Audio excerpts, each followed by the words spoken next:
Hello and welcome to episode 26 of Mjolnir the Movies. This week, because it's the 70th anniversary of the publication of George Orwell's 1984, we thought that we would do Terry Gilliam's Brazil. We'll come on to that because there is a connection. With me as ever to do this are James and Neil. Hello to you. Hello. Hello. Now, I thought that we'd look a little bit about Terry Gilliam himself as a director, because it's the first time we've done Terry Gilliam. And he has a distinctive style, I think, of filmmaking. What do you make of that? How would you describe it exactly? For me, his movies seem almost like you're watching a pantomime, but it's being filmed and played back to you. It doesn't feel like a film set. It feels like a theater that you're watching, or like a stage show, like Dancing on Ice, or a ballet or an opera of sorts. It doesn't really feel like a film. And I think the reason for that, especially in this film, Brazil, is that everything seems fake. Everything seems as if it's been created specifically for a purpose, just to look like it's playing the part. And a lot of his films are like that, I've noticed. I would say it's very much a sort of surreal, dreamlike world he always makes each time. Nothing really makes sense. There's nothing logical about the design. Things wouldn't work in real life and so on. Just like in a dream world, you could open up a cupboard and the inside of the cupboard's 10 times the volume on the outside. You've got scenes like that in this, where you've got completely illogical heating systems and so on that we see later on in the film. Yeah, there is definitely a lot of that to it. And this goes back to his animation. If you remember, of course, his animation in Monty Python's Flying Circus, where you get bizarre little streams of animation where things don't really make sense. But one thing leads illogically into another seamlessly. But yeah, it doesn't make sense. And you get this turned up even more with a more sinister bent in his 12 Monkeys film he made later on. Yeah, that's right. And The Fisher King as well. My favorite, The Brothers Grimm. I watched that recently, and I was surprised at how good it was. I thought it was going to be some sort of Hollywood drivel take on The Brothers Grimm, and it was Terry Gilliam's drivel take on The Brothers Grimm, but at the same time, it was really funny. And I thought it was one of the funniest films I've seen for a long time, but it still had that element in it where you felt like you were watching a pantomime. Yeah, very much so. Going back to his influences as well for animation, because talking about this illogic and these contrived machines and so on, you got two big influences. One was W. Heath Robinson, who was a British illustrator, and he drew these really weird contrived contraptions that were used to do very simple things. So the whole thing would become preposterous, of course, this huge contraption to do something ridiculously simple like blowing out a candle or something like that, with all the pulleys and cams and things like that. So that was one influence. Another was Tex Avery, and particularly Tex Avery's House of Tomorrow, if you remember the cartoon or cartoons by Tex Avery when you were a kid. Certainly they were on the television quite a bit when I was a kid. But again, in the House of Tomorrow, you've got all these ultra-modern appliances, these futuristic appliances, semi-robotic and so on, for doing household chores.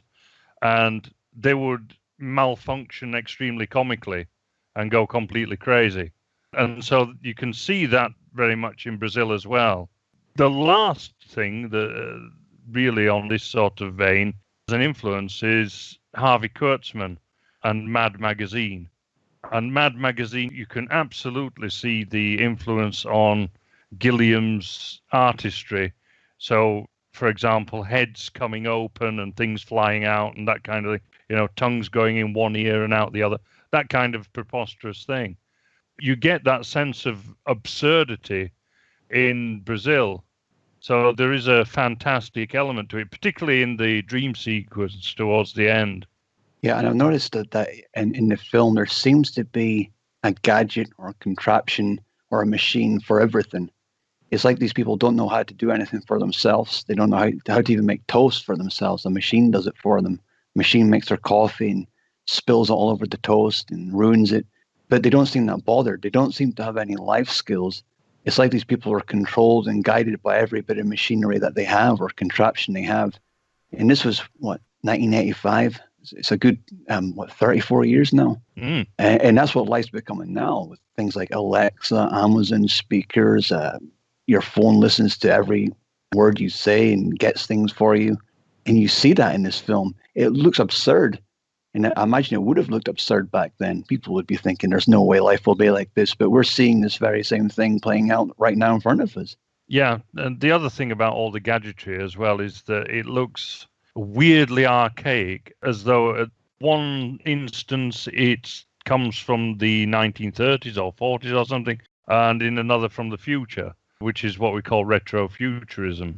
Yeah. And some things are really sleek, aren't they? Some of the computer keypads, they look like computer keypads of nowadays, but other things are like mechanical, like they're industrial machines for doing the simplest of jobs.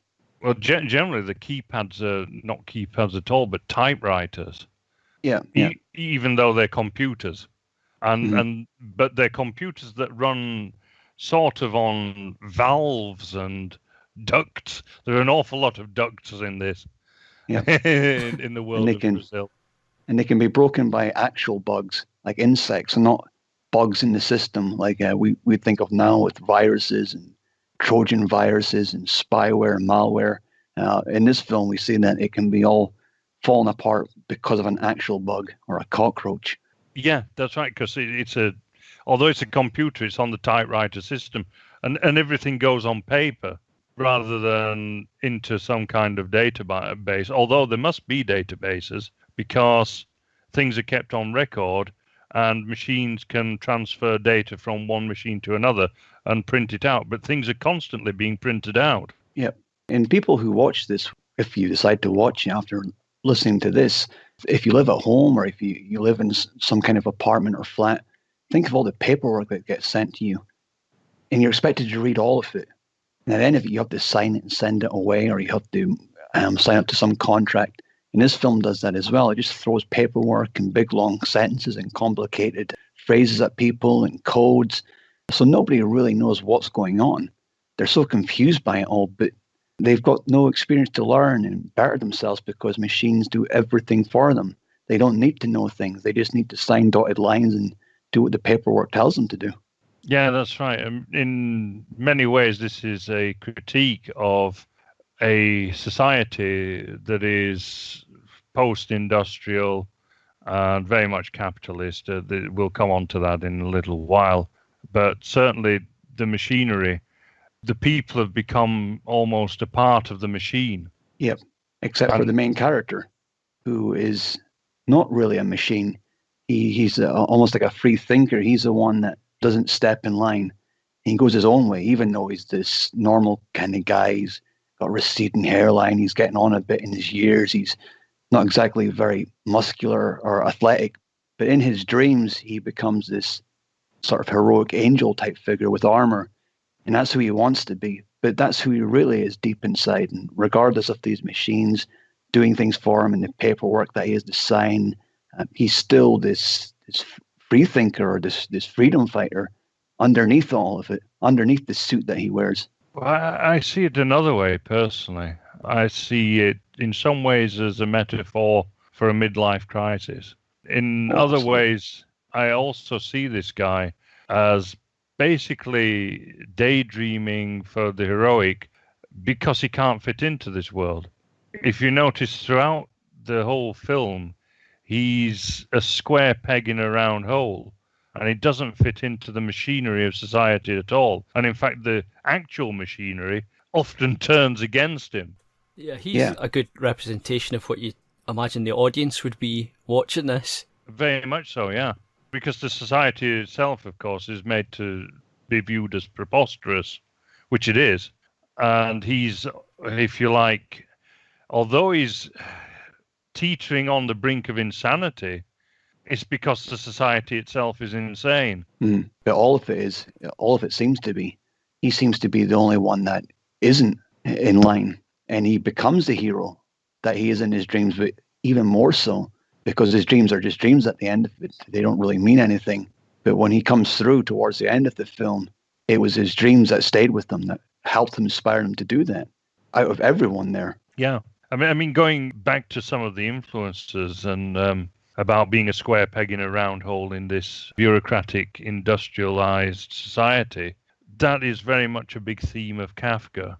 Franz Kafka, the Jewish-German writer. Well, he wrote in German, I should say. And particularly, Gilliam was influenced by Orson Welles' version of The Trial, where you get all this systematic bureaucracy thrown at this character called K, who's really Kafka himself. But it's very much this idea of the square peg in the round hole and this nightmare bureaucratic world. That's another one. Equally, you have Jacques Tati. I don't know if you've seen any films by Jacques Tati. I doubt it because he's Jewish, but French filmmaker. Have you? And he has this character called Monsieur Hulot. And in two particular films, Mon Oncle and Playtime, you have again this very much this bureaucratic, ultra-modern world that this sort of retrograde character is thrown into, Monsieur Hulot. But I think it's very interesting, equally, that you've got sort of, again, two Jews with these characters who are square pegs in round holes, seeing this nightmare in industrialized, bureaucratic world. Because actually it's something that we level back at the Jews, that they create this industrial machine of bureaucracy.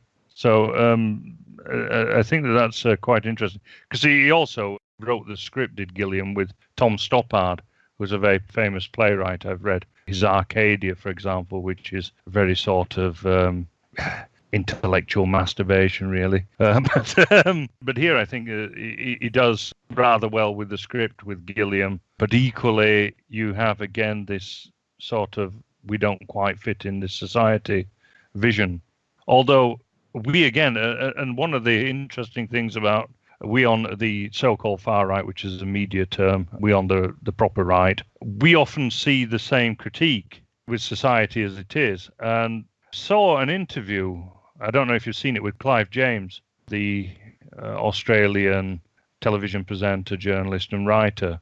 Have you seen this interview at all? I'm not sure what interview you're talking about. No. It was for a series that Clive James did called Talking in the Library. It was in 2002. They addressed the fact that this film, Brazil, was one beloved of the so-called far right.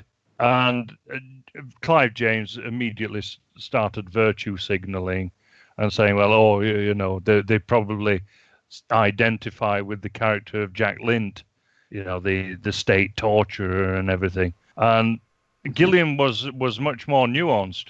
And he said, no, actually, the anti-authoritarian critique is also theirs.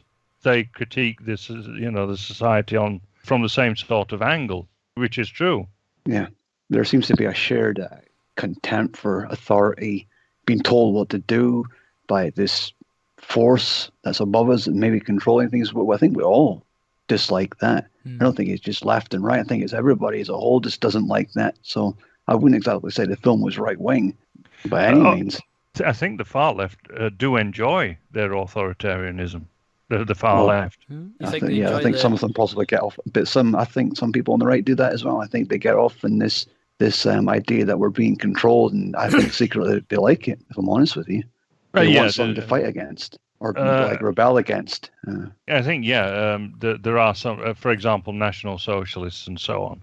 Mm-hmm. They do love the idea of an authoritarian state, providing it looks after them. Mm-hmm. But you end up with a giant faceless bureaucracy managing it. Yeah, they just want to overthrow this one so they can replace it with another one. Yeah, pretty much so. Yeah, that'll work. But we, of course, are not interested in those kind of ideas. And we're of a proper right, if you like. Because the problem with National Socialism is not nationalism, it's the socialism. With socialism, you'll always get a bureaucratic state. And you see Sam Lowry in this film. He clearly isn't interested by any of this because his dreams at the start of the film are him flying in the clouds and there's green fields. It looks like somewhere in England maybe. And his trees and it's looking all beautiful and there's sunshine. His dreams are always interrupted by these nightmares of concrete jungle and cities and skyscrapers. And for someone like me, I can relate to that because I have no interest in saving London or taking cities back that have fallen. I don't want concrete.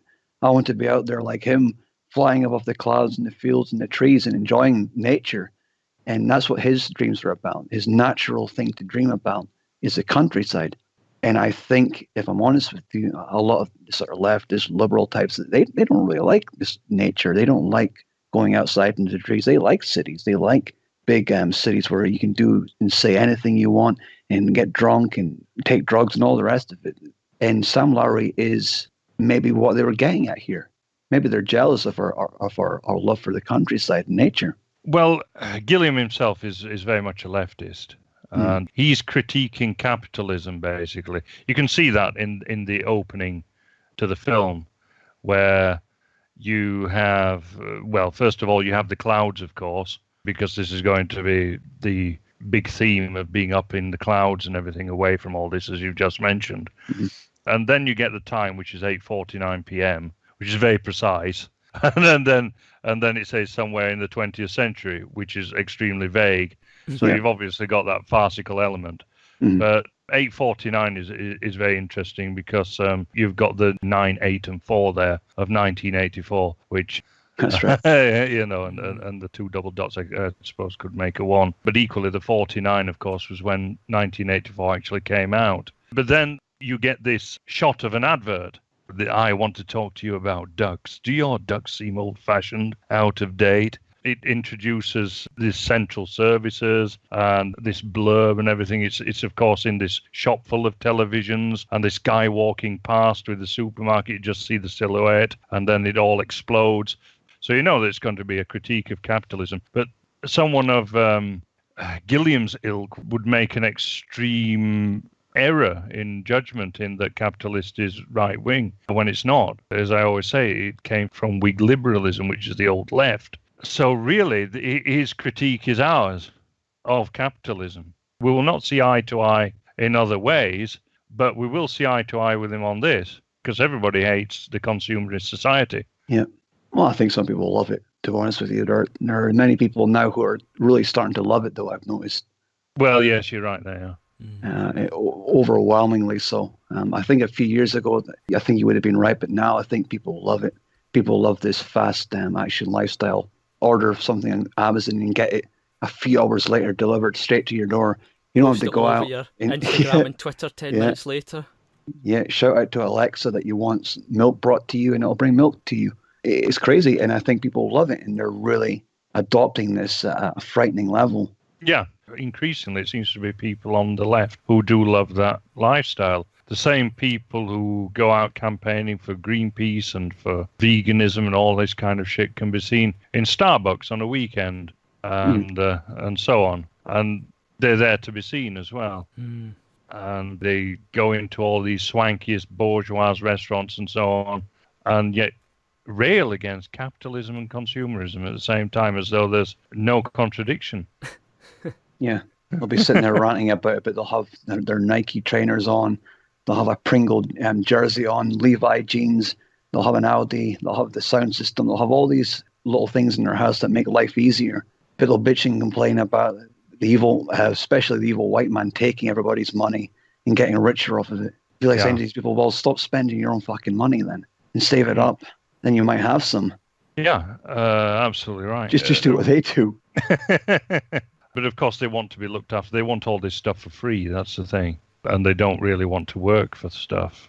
That's the thing about the extreme left. They want the gibs, and they don't want to do anything for it, really. They think that things should just drop out of the sky for them, and they should be provided for. It's also the question of, even if you could wave a magic wand and all this stuff didn't harm the environment and it didn't deprive anybody of it else, is it still good for them to sit in a chair while a robot AI pumps them full of whatever they desire at the moment? Probably not healthy, even if you could work out a way of doing that. Yeah. The other thing that was mentioned about the so-called far right in the interview was that apparently, you remember Timothy McVeigh, the Oklahoma bomber, I didn't know this, and I would have to verify this, but James and Gilliam mentioned this in any case, that Timothy McVeigh, because he used quite a number of pseudonyms, or nom de guerre or whatever, and two of them were Harry Buttle and Harry Tuttle. And so he was obviously inspired by the acts of terrorism against the capitalist system in Brazil.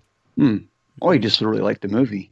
But, well, yes, he just really liked the movie. But I think that he certainly was influenced by it. But it's interesting that this is a film of the left and not of the right. And yet he's always described as Timothy McVeigh as someone of the far right, which is very odd, actually, because he was not a member of any far right group. And yet he's always portrayed as that. I think it's just because he's white, isn't it? That's just yeah, that's basically it, yeah. And it's obviously politically convenient to put him under that. Yeah. But he was also incensed, was Timothy McVeigh, about two particular incidents. One was the Waco siege. I don't know if you guys are old enough to remember that. Yeah, I've heard of it, but I can't remember. I was probably watching He-Man or something back then. I've seen some stuff in that not too long ago. It was quite shocking stuff. Yeah, well, the FBI and everything went in and basically killed everybody, including women, children, and so on. And it was a very bizarre incident if you look into it. It was like something at a kind of Soviet Union sort of style tactics that was used. It was really seemed out of place. Yeah, very, very much so.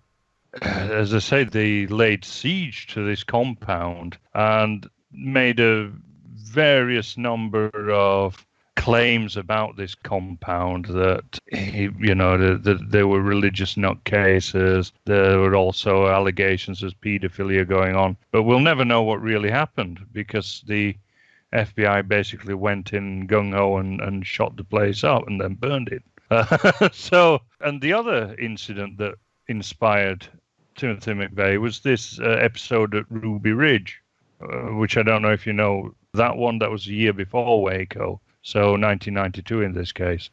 Yeah, that was another one with bizarre justification for it too. And it also had the one where they shot that woman holding a kid and stuff. It was absolutely horrendous protocols in place, whoever was in charge of that. That's right, and they really did their best to frame this family as being some kind of domestic terrorists when they'd done absolutely nothing other than decide that they were going to live off-grid in the mountains. And that was it.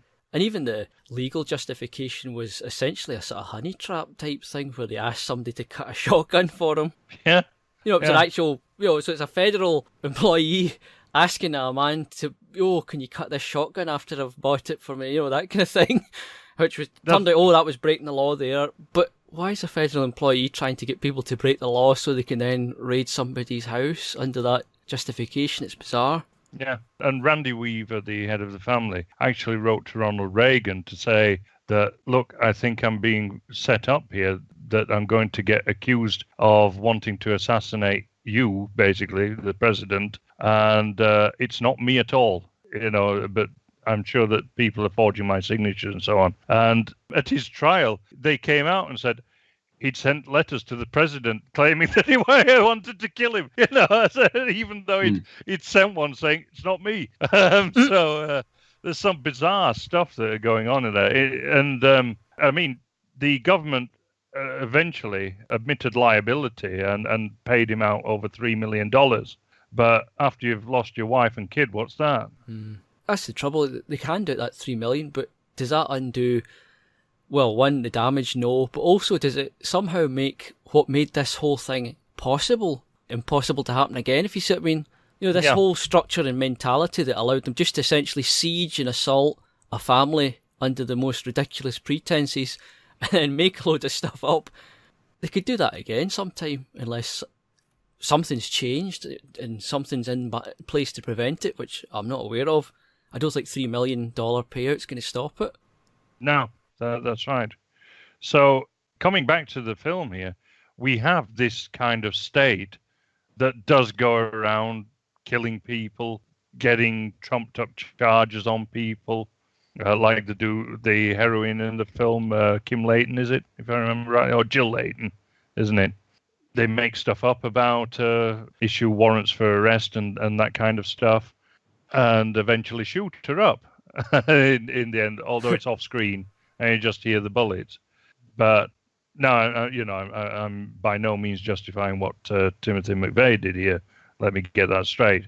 I don't think that domestic terrorism, is the answer, because essentially, what has that achieved?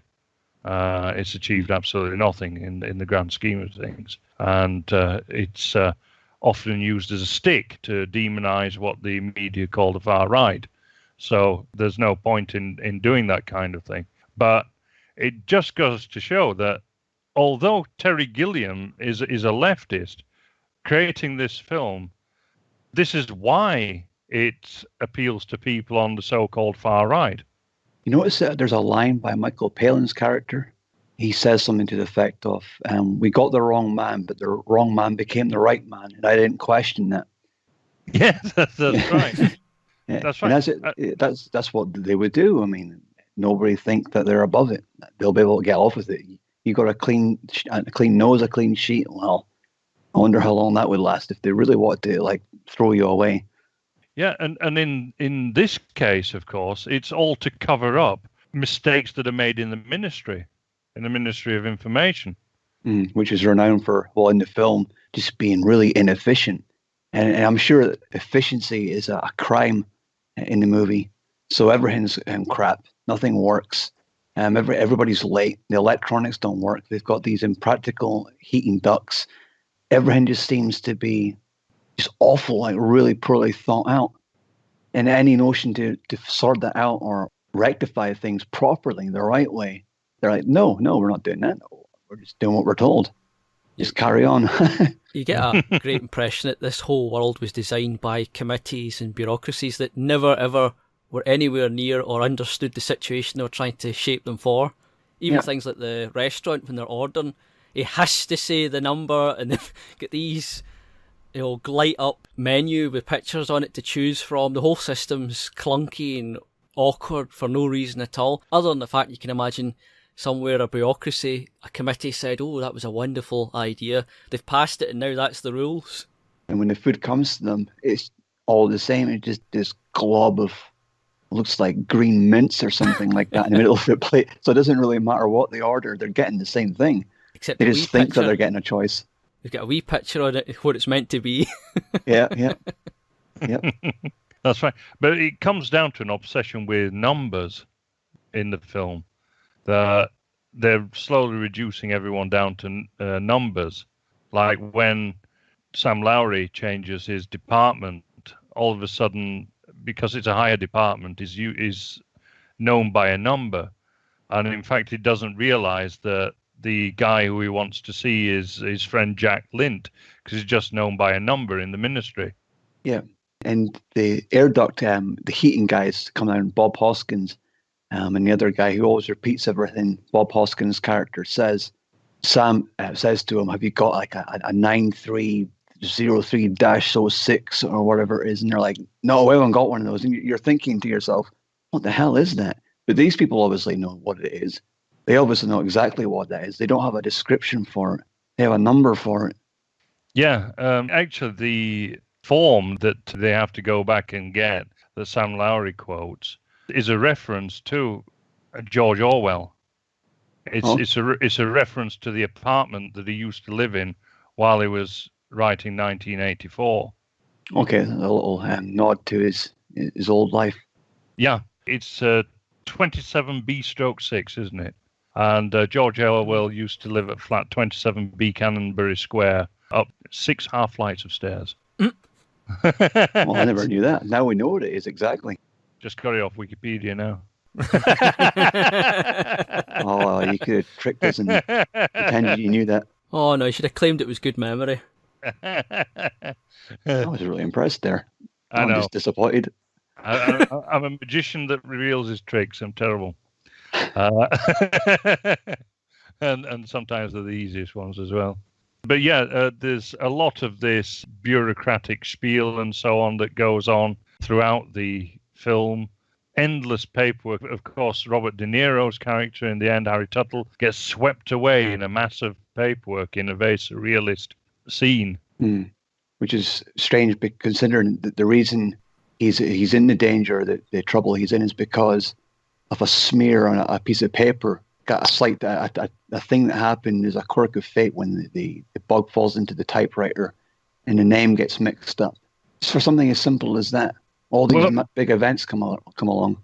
Well, no, he's not in trouble because of that. Harry Buttle. Oh, sorry, that's right. Gets killed because of that. That's right. Yeah. He gets carted away and tortured to death because of a bug that goes onto a typewriter and suddenly a B forms instead of a T. That's right. Yeah. For Archibald Buttle instead of Archibald Tuttle. And of course, the reason that they want Jill Layton in after so long is because she's causing too much trouble investigating this cock-up that the Ministry of Information has made. And so then they see her as a threat. It's Jack Lint, who basically says, she's obviously a terrorist. And Sam's shocked and says, how can you connect her, with terrorism? Because obviously she's just trying to get this mistake sorted and get some kind of compensation for Mrs. Buttle, who's in permanent shock. And Jack Lint says, everything is connected. It's interesting to see Palin play quite a sinister character for a change. Yeah, because he's still nice, isn't he? He's still got that nice smiley face that we're all familiar with. Oh, it's old Michael. But he plays a bit of a shitbag, and it's a little bit strange. But then again, that's how it would be in society. You have these people in authority who might smile and give us a good spiel and wink and have this good repertoire with us, but behind those eyes, there's a shitbag. The family man torturer. Yeah. And even his daughter's there in his office when he comes back in blood-soaked from doing some torturing. Yeah. But that's also interesting in that Gilliam and Tom Stoppard had a bit of a falling out over that. Because Tom Stoppard, who, as I say, is Jewish, he wanted him to basically be this demonic sort of Nazi-type figure. And Gilliam said, no. He's got to be the nicest guy you can possibly meet in the street. Yeah. It would be too easy just to dress him up with the full black, like SS regalia and the skull and crossbones and all that. That'd be too easy. If you make him a normal person, like your teacher maybe, the nice guy in the street, and that makes it a lot more terrifying because that's how it really is. And people will relate to that more. The banality of evil, I think the phrase is. Yeah, Hannah Arendt, isn't it? That came up with that one. We ended up going out with Heidegger. Very strange relationship that, especially as Heidegger joined the National Socialists, and although he then didn't renew his membership when they came into power, but fancy going out with a Jewess like Hannah Arendt seems bizarre. Someone who was very much interested in ethnic discourses in relation to meaning and existence. But anyway, very bizarre. I've gone off on a tangent again, haven't I? Slightly. Yes, we'll get back onto it. So there are many features of the capitalist society, consumerist society that are critiqued. One of the big ones is cosmetic surgery, of course, that comes up every so often. That's right. Really uncomfortable scenes he's in it, and the cosmetic surgery and the aftermath. Yes, yeah, that's right. And there's this element of both trying to cheat the aging process, which obviously is so with Sam's mother, who has a string of toy boy lovers and so on. But equally, there's a certain element of being in vogue as well, because there's the friend of Sam's mother who tries this revolutionary acid treatment, which goes disastrously wrong. So there is that as well, and she's always making excuses up for his obvious incompetence. Yeah, and that's sadly. Yeah, that's sadly how a lot of celebrities are now. They're actually promoting even young people to go ahead and have these kind of surgeries, get Botox, things injected in their bums, and all the rest of it, things injected into their lips. And it's crazy. And this old lady, she's got this desire to live longer and look as youthful as possible for as long as possible. But now we see in society that even young people are getting infected with this stuff, even when they are young and beautiful and they don't need all that crap. Yeah. And in fact, it can go disastrously wrong, as we've seen with people like Mickey Rourke. Yeah. So this... Kim Kardashian, everyone. Who's that? Donatella Versace? Oh, Donatella Versace, yeah. Well, this is the thing, that Gilliam was asked if this is science fiction, and he said, no, it's a documentary. Yeah.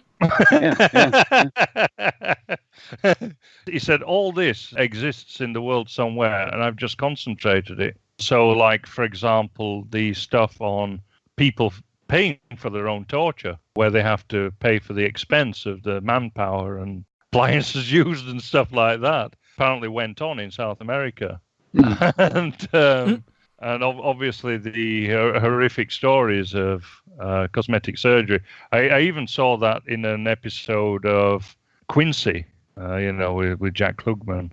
That must have been back end of the 1970s when that first came out. So they were talking about it even then. This is quite an eternal truth now that we've reached the industrial age, that these things will not go away. What Terry Gilliam's critiquing. And this is what makes the film, I think, very relevant to us still now. One of the things I think that keeps it relevant as well is this retro-futuristic technology.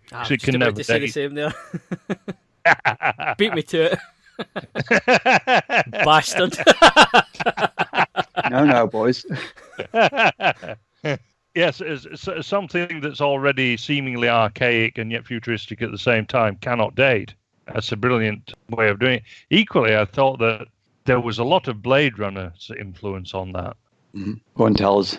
No, just with the screens and so on. And his love of Fresnel lenses. Do you notice that? It seems to keep coming up. Yeah, this is what I mean. Yeah, the lenses and everything. Yeah, because he did that deliberately. Did Terry Gilliam? He got the smallest screen that he could find, and then put a lens over it. so he was deliberately thinking as perversely as possible for the technology. I'm gonna have to watch out for that next time. And it's the same with, for example, the woman who takes down she's like the court reporter, but the torture reporter, really. And she has to take down all the screams and confessions and things like that. And she's got this sort of device on her fingers to obviously make her typing easier on the fingers and everything. But how would it? Because you would have to press the thing to make it work in any case. Right. Okay. Yeah. So it can't work, if you like. And yet, for some reason, we're led to believe this. Yeah, and I think that's maybe another one of the things, like I was speaking about before, how everything just seems so impractical. Nothing works. Nothing works efficiently. Nothing seems to do a job well. Everything's falling apart. Even though they have all these good gadgets that do everything, they're all really crap at it. Nothing works. It's like, so who the hell made this? The other thing that reminds me of Blade Runner as well is the architecture. The cityscape itself reminds me very much of Blade Runner. I don't know if you got that feel to it or not. Well, are all dystopian films of this kind of nature? They're all fairly similar in that regard. Even Escape from New York, I thought some of the architecture was pretty similar. And I think that a lot of these dystopian films share that element with concrete jungle, high-rises, skyscrapers. But this one's a little bit different because this is like your everyday, normal kind of guy, and not Snake Plissken or not Decker from Blade Runner. And this is just a normal guy when he becomes this angel in armor in his dreams. That's who he wishes he could be in this concrete jungle environment he's actually in. So they're all very similar, but there's slight sort of nuances there in the way they tell the story. But essentially, the backgrounds and the sets and settings are the same. Yeah, very, very much so. One thing was the interiors as well, because you have some interiors like Deckard's apartment, for example, which is hyper modern, just like Sam Lowry's is. But then you have some which are quite archaic, like, for example, Sam Lowry's mother's apartment. And equally, you had that with Jeff Sebastian's apartment. But you notice, though, and I'm just thinking back to Blade Runner now, despite the fact that we're in the future and we have this efficiency and everything's ultra-modern, everything's still dirty and grimy and dusty and dark and gloomy. That's right, because, well, I mean, even if you look now, the level of incompetence has increased with the level of technology. Incredible as that may seem, but yeah, it's so. I think the more you have a reliance on other things doing something for you, the lazier and sloppier you get. Yeah. Because the machine that cleans your kitchen will clean your kitchen. But then you need a machine to clean your bookshelf, and then you need a machine to clean out your pets or whatever. And everything just seems dirty and grimy, despite this modern setting that it's in, with these flashing lights and cars that fly and laser guns and all the rest of it. Everyone just seems to be living in perpetual dirt. That's right. I mean, I come from a generation where you had to learn times tables and sums and everything in your head. You had to be able to do them in your head. No calculators. No calculators. Calculators were just starting out when I was in primary school, and we started having calculators and so on. You get calculator watches and so on. But they weren't scientific calculators. They came later. They came when I was in secondary school. But even so, there were certain exams where you were not allowed to take a calculator in with you. So you had to do certain calculations and so on paper or in your head. I don't think that goes on anymore. Well, when I was at school, I left in 1998, and we were allowed calculators then. In fact, I don't think we were even allowed to do the maths test without one. I think we had to have a calculator there. We had to have when I did GCSEs and A-levels, we had to have a scientific calculator for the more complex stuff. There was a section where you weren't allowed it, and there was a section where you had to have it. Yeah. So, your arithmetic, where you had to calculate stuff, and particularly equations and stuff like that, you had to do on paper without a calculator. Things like quadratics and so on, you had to do on paper and not on a calculator. Not everybody's as smart as Rachel Riley. No, but unfortunately, fewer and fewer people will become as smart as Rachel Riley or Carol Vorderman even. Yeah, it's not going to be me, don't worry. Because apart from the top tier who will get smarter, the people who are actually going to become computer programmers and people working on things like AI and robotics and so on, they will get smarter. But there will be an increasing and ever larger lumpen proletariat who won't even be able to do basic maths. They're the people who all the thinking and effort that the ordinary people would have to do every day has now been taken over by machines. Yeah. While the people who design the machines might have to keep being, as you say, smarter and smarter, know more and more to keep up the progress. Yeah, that's right. And it keeps people down. It keeps people from aspiring to stuff. Because if you keep them ignorant, then they won't know what to aspire to, or they won't feel that they'll ever be able to achieve it.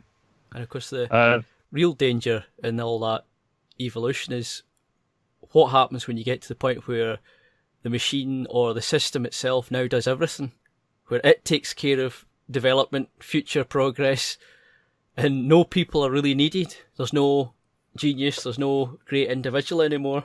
Yeah, that's right. And so that's one of the reasons for incompetence, and also for a certain amount of sociopathy, where people have to sort of disguise their incompetence. And you have that a lot in this film, particularly with the character of Mr. Kurtzman. It's interesting, actually, that Mr. Kurtzman, of course, he shares his surname with the founder of Mad Magazine, Harvey Kurtzman. So there's a little nod towards one of Gilliam's influences there. All right. Yeah, there's also these little hidden details. Yeah, but equally there's a joke, because the guy who plays Kurtzman, Ian Holm, is short of stature. And of course, if you translate it literally from German, it would mean short man. All right. And so he's a short man in all senses, both intellectually as well. But he has a sort of mean intelligence as well. Yeah. In the end, actually, to get out of the problems, he shops Sam Lowry for forging his signature, which he's done with Kurtzman's consent. You remember it, where oh, my hand, it's gone limp and everything. Oh, I can't. Oh, I'm such a pathetic man, And of course, Sam ends up doing all the work for him. And so there is a certain shrewdness in people's incompetence. So, there are other incompetents, like, for example, Bob Hoskins' character. He also has this sociopathic attitude. But you have that in middle management in any case, and in people in the trades, where they do seem to do everything to piss you off. Especially if you've lived in France. But you're right. It seems to be like a thing. A lot of people could relate to this, and I'm sure everyone listening will feel the same, or has felt the same at some point, in which you feel you're being pushed around or manipulated or bullied by some kind of authority, whether it's at your work or school or university or wherever, and you thought to yourself, is this dickhead really telling me what to do? This little short man who obviously has got nothing else in his life other than this, and using this role that he's in as a way to feel bigger about himself. But that's all they will ever be. But despite that, Sam Lowry's character, he's being pushed around and manipulated by this character, but he's the strong one. He's the one that rises above it and gets through it. And he does as he's told, and he suffers from it, and he's punished at certain points in the film, but at the end of it, he's come out tops. And that's what these people will never be able to achieve, because they're being put into top positions. They've never fought for it. They've never had to strive or work for it. They're just put there. So they don't really know how to be leaders. They don't know how to tell people what to do or how to interact with folk, because they're put into positions where they're there already. Well, I mean, Sam Lowry dies in the end, of course. Or goes mad. Yeah, but he's still the one that fought for it and rose above it. He was a different one. He was a different one, the one that didn't quite fit in.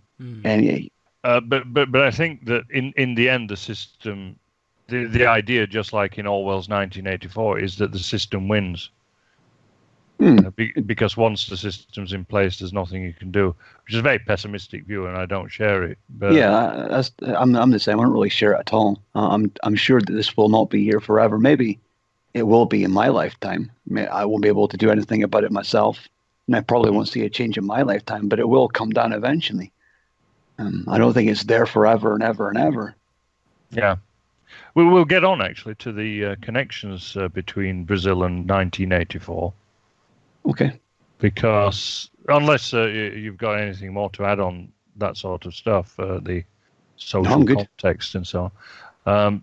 But did you notice the connections between this film and 1984? Well, I think it was just the same film, if I'm honest with you. It was just a slightly different tone. I think it was just Gilliam's take on it. A more satirical, funny. It's like if Monty Python made 1984. I think it's the same film. Which is odd, considering the fact he's never read the book. Has he not? No.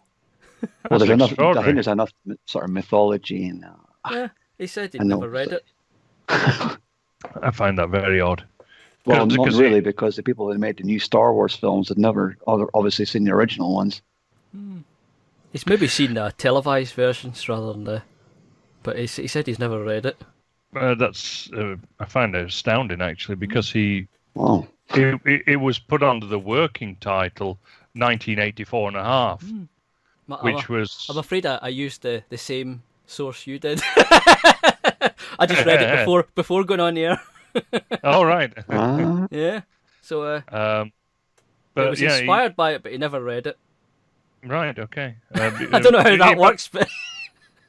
Well, he may have seen well, there are a couple of interpretations on film of 1984 before this film came out.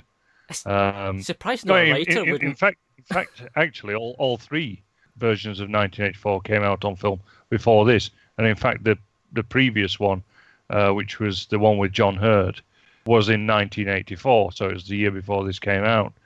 But equally, I think you must have seen Nigel Neal's version with Peter Cushing in it. Is there a reference in there to it? There are a lot of references to 1984 in general, particularly the torture scene at the end, because, of course, Winston's tortured in the end. And equally, when Jill and Sam get captured, that is exactly how it happens by the Thought Police in 1984. They're caught in bed together, and they come crashing in through the windows and walls and everything. And but it's not in Winston's mother's apartment or anything. It's in a private apartment that they've been renting out from this old guy who runs the curiosity shop, who's actually really an agent for the ministry. But anyway, there's also a little shot of room 101. I don't know if you noticed that, which is the room where Winston gets tortured in. So when Sam starts working for information retrieval and he goes into his new office, there's a shot down the corridor, and right close to us on the right is this room, and I think it says TZ101 or something like that. And but it's definitely 101, and so Right. that's the room that Winston gets tortured in, room 101 in 1984. So there are little references here and there. In Room 101, that's like there was a TV show back in the 90s, I think, called Room 101. It kind of had a little bit of a reference to 1984 in that TV show, where something you didn't like would go into this room and get rid of. You never see it again. Yeah, that's right. Yeah, you just disappear off the face of the earth. Yeah, and of course, Jack Lint, he's more or less an O'Brien figure in that he's very friendly to Sam, but yet he turns out to be his torturer in the end. And those kind of little references. And so also the endless squalor. One thing that when you read 1984 that sticks out at you is the immense amount of squalor in it. And you certainly have that in Brazil. Mm-hmm. So, and that's in his dreams as well. The sort of ghouls in rags, and they're wearing these chains and they're pulling all the time. That's all they're there for. They're just in persistent squalor all the time. Yeah, and that brings us nicely on to the surrealistic aspect of the film. Well, what did you reckon to these surrealist dream sequences, really? Well, like I said earlier on the show, I thought they were they struck me as almost like an opera. And when he's flying around and the big samurai shogun and clips his wings, and they have this sword battle, and he has this duel, and he gets a lucky strike in, but when he gets the lucky strike, and the giant samurai figure vanishes. And I think we've all had those dreams where we've been attacking something, we can't hit it. So even though they're very surreal, that's what dreams are. And we can all relate to that. We can all relate to that feeling of helplessness, of having this enemy in our dreams which we can't seem to defeat. So they're not really surreal. They're just what dreams are. Yeah, well, of course, they're allegories of his waking life as well in many ways, aren't they? This samurai is this big steel monstrosity, and when he injures it, all this gas comes out. So it's very much an industrial allegory there.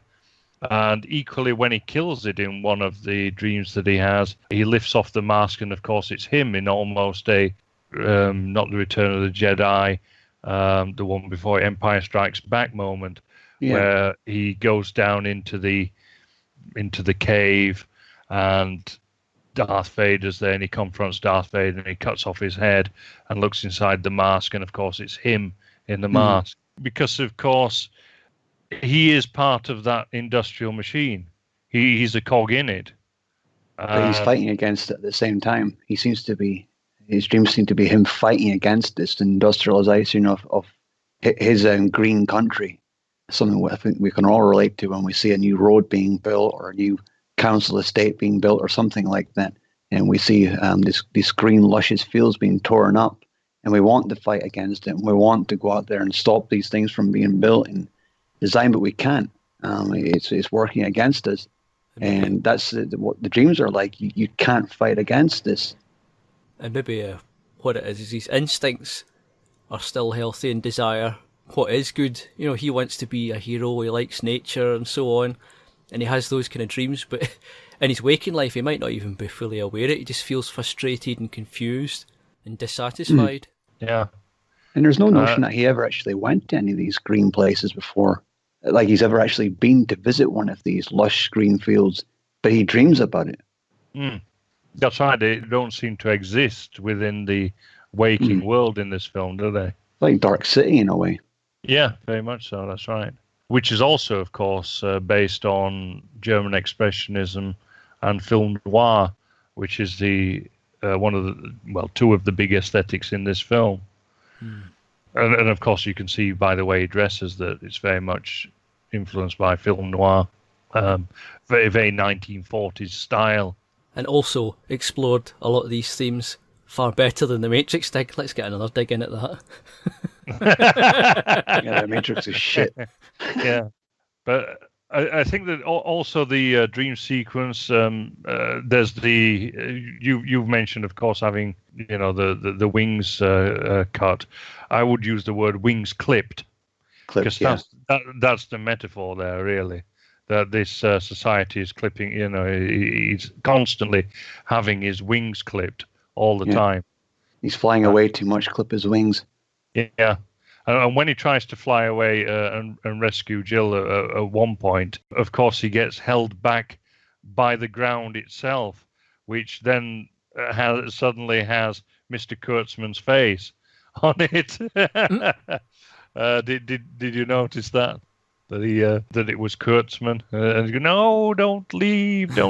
Because referring back, of course, to the fact that Kurtzman doesn't want him to leave the department because, of course, Kurtzman himself is completely incompetent and lost without him, even though he's Lowry's superior.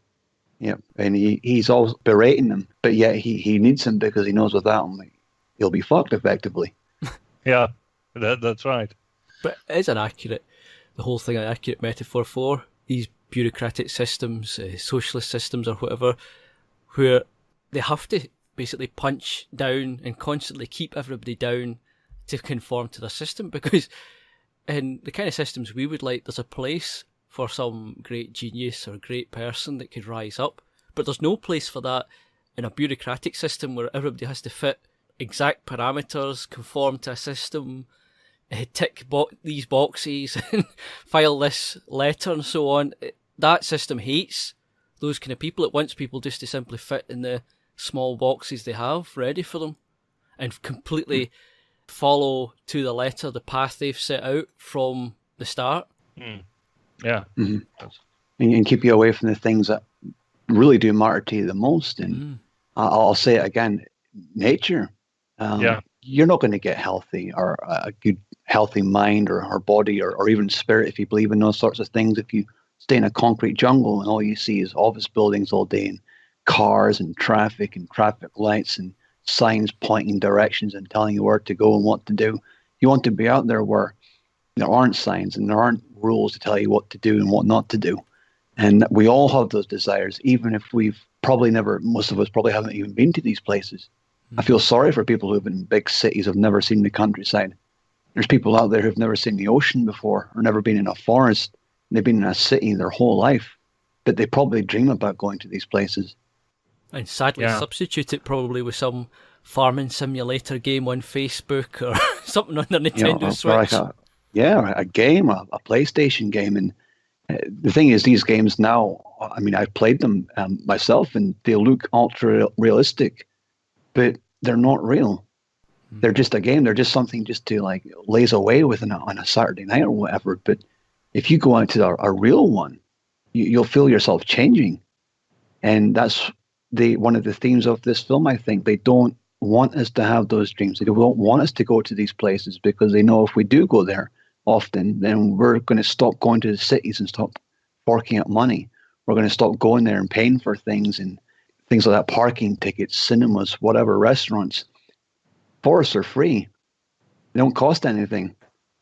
And that's what right. the people in these films, and even in Dark City, they keep them locked in these cities. They don't let them escape. They don't let them go anywhere because they know that when they do, they'll be more adventurous. If you're more adventurous, then you're going to open your mind up to things. I think that one of the things as well about the dreams is that you've always got that symbolic conflict between who we would like to be and what he has to be. That's a conflict that we all have, really, that everyone has to work. Everyone has to be a part of the system in a way to earn money. But equally, we also have our private lives, and we can combat the system. We can also use the money to combat the system as well in our enterprises, in our private lives, even in, simple things like, gardening or something like that, because supporting nature is contrary to what the current leftist regime are all about. They're all about urban development, basically concreting over our green spaces and so on. So that flies in the face of leftism. But equally, of course, you can do what we do, and that's cultural stuff. Yep. And I noticed as well, I think, especially in the 90s growing up, they almost made out anybody who wants to protect nature, who wants to stop developments of airports or roads or whatever, as these smelly kind of dreadlocked hippies that live in tents and excavation sites or whatever. But it doesn't have to be like that. Just because you share a dislike of nature being torn up and concreted over, it doesn't mean like you're this sort of hippie who wears tie-dye shirts. It appalls us all equally. But if you're brought up in that kind of environment where everything is concrete and everything's lights and neon lights and traffic, then you're not going to really have much vested interest in the country. And that's exactly what they want. Yeah. Now I'm going to come on to the last sort of thing, which is the direction, Terry Gilliam's direction in general. So the craftsmanship of the film, because I think that this is a very rich film. And I don't know if you kind of noticed any interesting features of the film that you'd like to share. Yeah, I'm fine. James?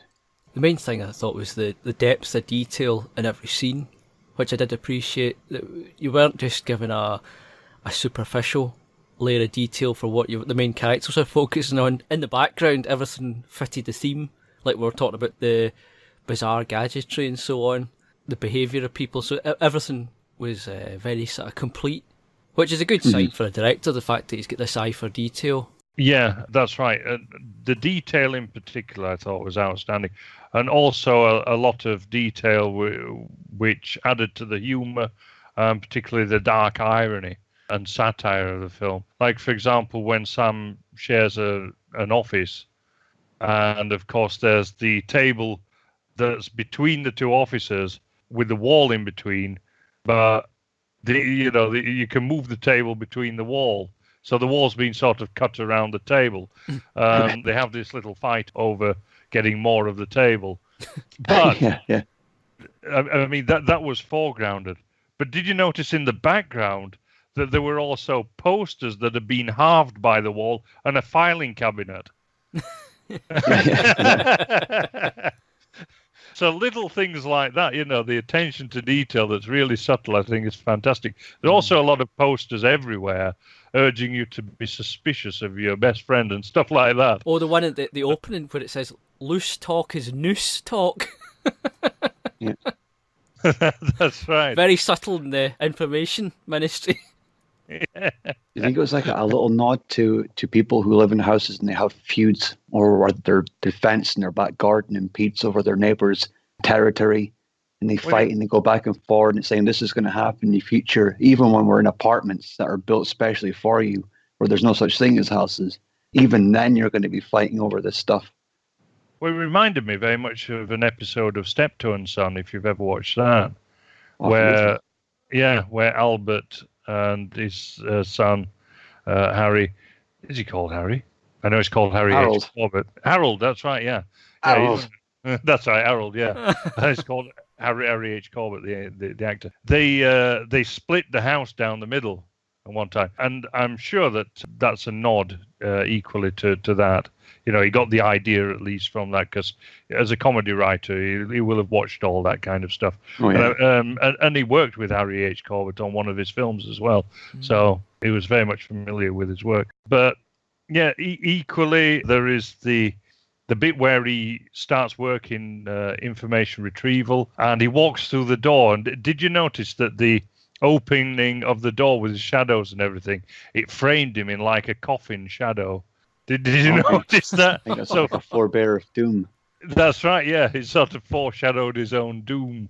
And also little things on for example, religion as well, which features quite a lot. You got Consumers for Christ, which was this like Salvation Army type group, little brass band, you know, collecting money and everything, called Consumers for Christ. Did you notice that sort of floating past? Just just sort of floating past, adding to the richness of the whole thing. Is that saying like I said before, even in the future, there's still going to be people who cling on to this Jesus thing? Yeah, very, very much so. And of course, you have the funeral, or at least it's a funeral in the dream sequence at the end, where the best friend of Sam's mother dies because of all the cosmetic surgery with the acid that she's had. And she's, you know, and that's just going to be a good idea for cosmetics. Yeah. But of course, it's all ultra modern, and so you have neon crosses and stuff like that in it. And equally, on the Jesus theme, did you notice right at the very end when you see Sam in close up from behind, and you just see his hand on the chair? Did you notice that he got a wound coming out from the middle of his hand, like stigmata? Did you notice that? All right, yeah. So sort of foregrounding him as this Christ-like figure. Well, he does dream about being an angel. Now, I don't believe in any of this nonsense, but I mean, the angelic thing, that's a Christian belief. Yeah. Largely, anyway. Yeah, so there's lots of like biblical things. And like you said, the neon crucifixes, nowadays they're made of gold, silver, and wood, and stone, and marble, and all these fancy, precious things that cost lots of money. But in the future, they're going to be neon signs. Well, they are now. If you look in New York and places like that, when you get these missions, they're very much lit up in neon. So, as Gilliam said, he didn't really invent anything. Everything that he used for the film was already there in the societies that he was critiquing. So it wasn't really too different from reality, is it? The film. I mean, it is a film at the end of it, but it's not really that far away from what society is like now. And there's nothing in there that you can't believe will happen or is happening. No. Any good satire or critique has to be that way, really, doesn't it? Or else it's too removed from reality to fit or seem right. Mm-hmm.